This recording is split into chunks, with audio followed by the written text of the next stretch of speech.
তো hello everyone, আজকে আমরা এই ওয়াল হ্যাঙ্গিংটা বানাবো। তো চলো শুরু করি। তো তার জন্য আমাদের এরকম মোটা মোটা কাগজ লম্বা করে কেটে নিতে হবে। আমি এখানে 11 সেন্টিমিটার বাই 1.5 সেন্টিমিটার করে কেটেছি। দেন এই সাইডগুলা ইউ শেপ করে কেটে নিব।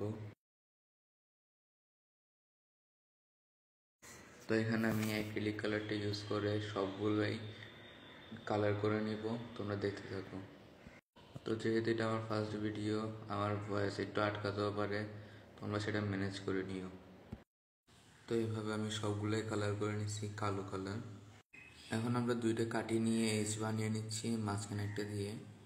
তোমরা দেখতে থাকো কেমনে করি। আর এখানে ভিডিওটা একটু ফাস্ট করে দিছি যাতে বোরিং না লাগে।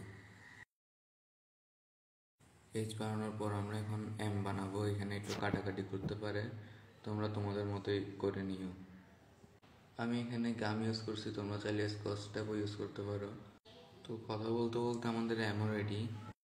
আমরা এখন বানাবো কেমনে বানাবো এটা তোমরা নিজেরাই দেখে নাও।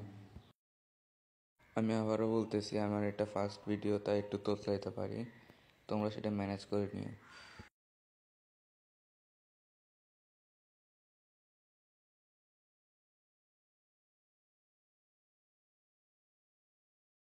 এখন আমি গামের সাহায্যে এগুলো অ্যাড করে নিচ্ছি।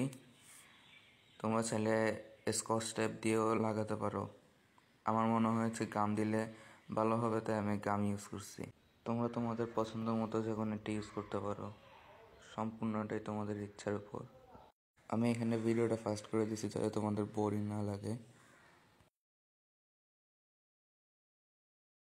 তো এগুলো লাগানোর পর আমি 10 মিনিটের জন্য শুকাতে দিয়েছি, তারপরে এটার ফাইনাল লুক। আজকের ভিডিও পর্যন্তই। জানি তোমাদের অনেক বোরিং লাগছে, তো টাটা।